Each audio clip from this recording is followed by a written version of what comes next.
नमस्कार दोस्तों। आज हम बात करने जा रहे हैं टेक्निकल हेल्पर की वैकेंसी की, जिसको काफ़ी समय से सभी बच्चों को इंतज़ार था कि कब वैकेंसी आएगी। उसकी वैकेंसी आ चुकी है। अब हम एक एक पॉइंट को लेके चलते हैं। पहला पॉइंट है वैकेंसी कब तक जारी होगी, वैकेंसी कितने पदों की होगी, किस संभाग में कितने पद होंगे, सबसे ज़्यादा पद किस संभाग में होंगे, सबसे कम पद किस संभाग के होंगे, ये सब जानकारी दी जाएगी। इस भर्ती में कितनी आयु सीमा रखी जाएगी, कितनी आयु सीमा होगी, भर्ती का पैटर्न कैसा होगा, भर्ती ऑनलाइन होगी या ऑफलाइन होगी। एक एक करके हम सभी पॉइंटों को क्लियर करते हैं।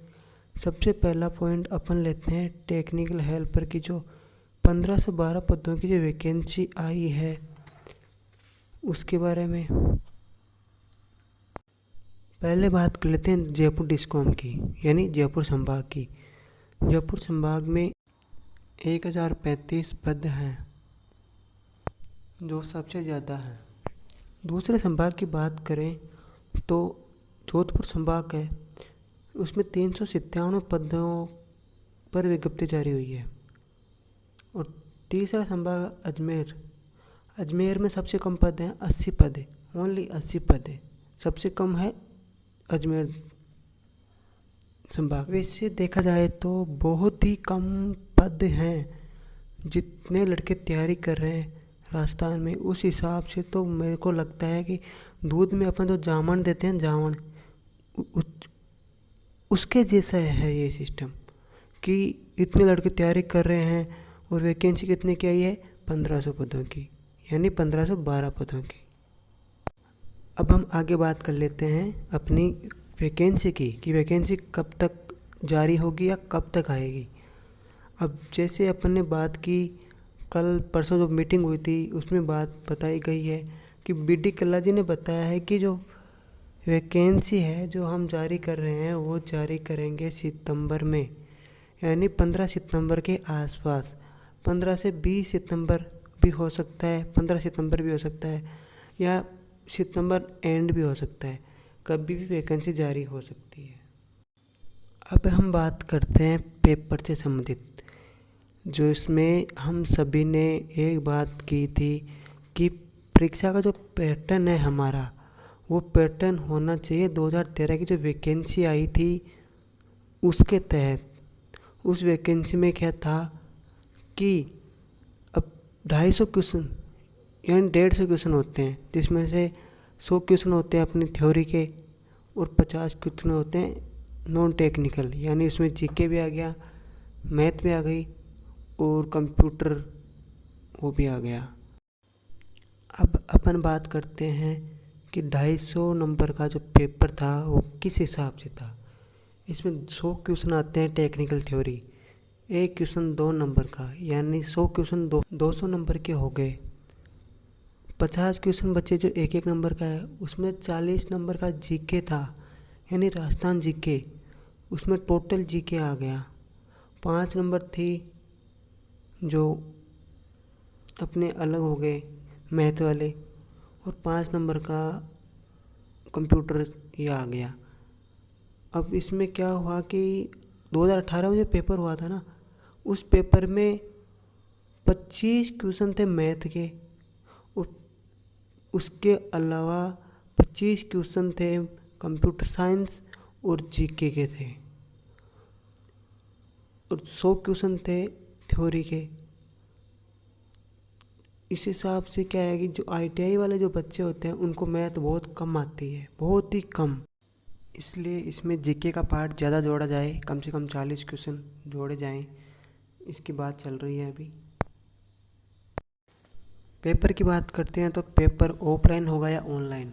इसमें बीडी कल्ला जी से जो बात की गई तो उन्होंने कहा कि जो अपना पेपर है वो ऑनलाइन ही होगा। तो उन सबको बताया गया कि पेपर ऑनलाइन होने, सभी पेपर ऑफलाइन हो रहे हैं, पटवारी के सब पेपर ऑफलाइन हो रहे हैं, तो यही पेपर ऑनलाइन क्यों हो रहा है। ऑनलाइन होने से क्या है कि जो पिछली बार जितना भी घपला हुआ, जितना भी फर्जीवाड़ा हुआ, सब ऑनलाइन की वजह से हुआ।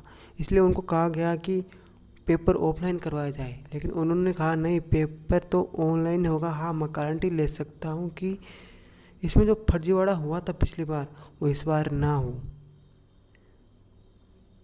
आगे बात करते हैं अपन आयु संबंधित। आयु जो है, कोरोना की वजह से 2 साल वैसे ख़राब हो गए सब बच्चों के। इसलिए आयु सीमा उनके सामने प्रस्ताव रखा गया कि आयु सीमा होनी चाहिए, कम से कम 40 वर्ष तो होनी ही चाहिए। अब अपन बात कर लेते हैं लास्ट और इम्पोर्टेंट पॉइंट। जो पॉइंट है कि क्या कारण है कि 2013 के पैटर्न के आधार पर भी वैकेंसी करवाई जाए। इसमें यह होता है कि सभी जो स्टेट हैं उन्होंने जो भी वैकेंसी जारी करते हैं उसमें अदर स्टेट को नॉन अलाउ, यानी उनको अलाउ नहीं करते हैं। अभी थोड़े दिन पहले यूपी में वहाँ पे जो वैकेंसी जारी की गई थी उनमें अदर स्टेट को अलाउ नहीं किया गया था।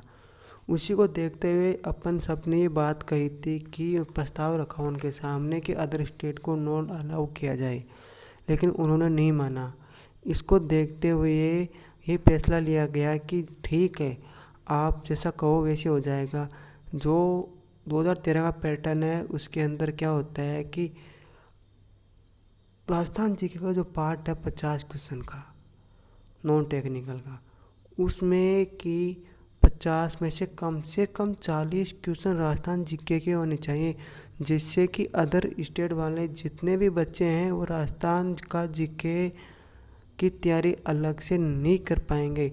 यदि करेंगे तो बहुत कम चांस है कि वो लड़के सिलेक्ट। इससे क्या होता है कि जो बच्चे फॉर्म भरते हैं वो पहले ये देखते हैं कि अदर स्टेट का जीके है या नहीं है। तो उस हिसाब से क्या है कि ज़्यादातर लड़के तो इस पार्ट को देख के ऐसे फॉर्म भरने ही नहीं, यानी फॉर्म ही नहीं भरते हैं। क्यों नहीं भरते? वो देखते हैं कि क्या पता यार जीके है कितना, क्या हार्ड है क्या नहीं है। उस हिसाब से आधे फॉर्म तो वैसे अप्लाई नहीं करते हैं। इसी को देखते हुए उनको ये बात बताई गई, तो उन्होंने कहा कि ठीक है, हम राजस्थान जीके को अलग से जोड़ देते हैं इसके अंदर, और अलग से विज्ञप्ति में जारी होगा या लिखे आएगा कि ये राजस्थान जीके का पार्ट जोड़ा जाएगा। इसीलिए मैं ये कहता हूँ कि सभी बच्चे तैयारी करो। इस चैनल पे जितने भी इलेक्ट्रिशियन थ्योरी के क्वेश्चन होंगे, मेरी पूरी कोशिश होगी कि मैं आप सबको प्रोवाइड कराऊँ जितना हो सके उतना। और राजस्थान जीके का मैं जितना हो सके उतना मैं कोर्स कराने की कोशिश करूँगा। आप सभी इस चैनल को लाइक करो, कमेंट करो, औरों को शेयर करो।